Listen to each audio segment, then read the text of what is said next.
საქართველოს ახალგაზრდულმა ნაკრებმა, რომელიც ევროშესარჩევის ბეჯგუფიდან გასვლის შანსებს ჯერ კიდევ ინარჩუნებს ესტონეთის ნაკრებს უმასპინძლა. სტუმარ ფეხბურთელებს თბილისში საშინელი ხარისხის მოედანი დახვდათ. მათი გულშემატკივარი კი მთელი თამაშის განმავლობაში ფეხზე იდგა. არა მხოლოდ გუნდისადმი ერთგულების გამო, არამედ იმიტომაც, რომ მიხეილ მესხის სახელობის სტადიონზე სკამებს ტრადიციულად რამდენიმე სანტიმეტრის სისქის ჭუჭყი ფარავდა. ესტონელებმა აქცენტი თავიდანვე დაცვით ფეხბურთზე გააკეთეს. შედარებით ტექნიკურ ქართველებს მოედნის საფარი კომბინაციური ფეხბურთის თამაშის საშუალებას არ აძლევდა, მაგრამ ამის მიუხედავად მასპინძელთა უპირატესობა საგრძნობი იყო. განსაკუთრებული აქტიურობით ვიჯორჯიელი ირაკლი კლიმიაშვილი და მოსკოვის სპარტაკის ნახევარმცველი ჯანო ანაინძე გამოირჩეოდნენ, თუმცა მატჩის დებიუტში სწრაფი გოლის გატანა მაინც ვერ მოხერხდა. კარგად თამაშობდა მასპინძელთა მეკარე როინ კვასხვაძეც, რომელმაც ჯერ 26 წუთზე ანიერის მიერ დარტყმული ბურთის მოგერიება შეძლო, მალევე კი მასპინძელთა შეტევა წამოიწყო. კვასხვაძეს მიერ ესტონელთა საჯარიმოში ჩაწოდებული ბურთი ბარაბაძე მოიგო და ანაინძეს დაუგდო, თუმცა ამ უკანასკნელმა შანსი ვერ გამოიყენა. ტაიმის მიწურულს ქართველების შეტევებმა შედეგი გამოიღო. კლიმიაშვილმა მარჯვენა ფრთიდან ბრწყინვალედ ჩააწოდა ბურთი და ბარაბაძემ თავური დარტყმა ზუსტად შეასრულა. რამდენიმე წამში ქართველებს ხელსაყრელი მომენტი ისევ შეექმნათ. ბარაბაძემ ესტონელთა დაბნეულობით ისარგებლა და ბურთი ჩაიგდო, თუმცა ბოლო მომენტში პასით თამაშგარე მდგომარეობაში მყოფ ანაინძეს გადააწოდა და მსაჯმაც გოლის სამართლიანად არ ჩათვალა.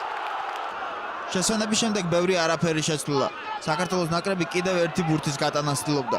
სანაია ბარაბაძის კომბინაციის შემდეგ განუგრავა მსადა ესტონელთა კარის აღება, თუმცა უშედეგოდ. გამოცოცხლდნენ ესტონელების და ანგარიშის გათანაბრების შანსებს მიეცათ, თუმცა ჰენრი ანიერის დარტყმის შემდეგ ბურთი დაცვის დასახმარებლად ჩასულმა ირაკლი კლიმიაშვილმა გამოიტანა. 73 წუთზე ანაინძეს კიდევ ერთხელ მიეცა საჯარიმო შესრულების შესაძლებლობა, თუმცა სამწუხაროდ მისი დარტყმული ბურთი სტუმართა კარის ძელმა მოიგერია. კიდევ ერთი მომენტი სპარტაკის შესრულზე შემოსული გიორგი ივანიშვილის აქტიურობის წყალობით შეექმნა. ივანიშვილმა კარგი პასი ჯანო მეკარისთან პირისპირ გაიყვანა, თუმცა ამ უკანასკნელმა დროულად დარტყმა ვერ მოახერხა და სტუმრები ამჯერადაც გადაურჩნენ მეორე გოლს. ბალტიისპირელებს მალევე კიდევ ერთხელ გაუმართლათ. 75 წუთზე ბარაბაძის მიერ ცხრიანში დარტყმული ბურთის შემდეგ საკუთარი კარი მცველმა იხსნა. ქართველებმა პირველი ტაიმის მსგავსად მეორეშიც ბოლო წუთებზე შეძლეს გოლის გატანა. საჯის მიერ დამატებულ დროში კლიმიაშვილმა ივანიშვილი გაიყვანა დასარტყმელ პოზიციაზე. ივანიშვილმა ქუსლით ანაინძეს დაუგორა ბურთი, ჯანო მცველთა შეცდომით ისარგებლა და საბოლოო ანგარიში 2-0 დააფიქსირა.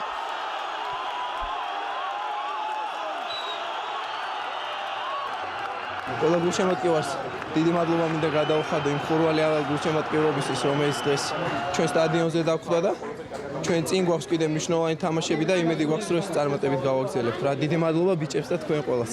ჩვენ ვეცადეთ, რომ დღეს პირველი თამაში აქვს თემურის და რომ აქედან სტიმული ხონოდა, რომ ჩვენ ბიჭებს ეს თამაში მოიგოთ. მით უმეტეს ხონდა ჩვენ რევანშის აღების სურვილი. დღევანდელი მოგებით ორქულანა შევამცირეთ თურქეთთან სხვაობა და რავი, გასვლის შანსი გვაქვს. იმედია შემდეგ შეხვედრებში ესე ვიქნებით და ხალხი თუ ამდენი ხალხი მოვა ყოველ თამაშზე, რავი, ჩვენ მაქსიმუმს შევეცდებით. დიდი მადლობა ყველას.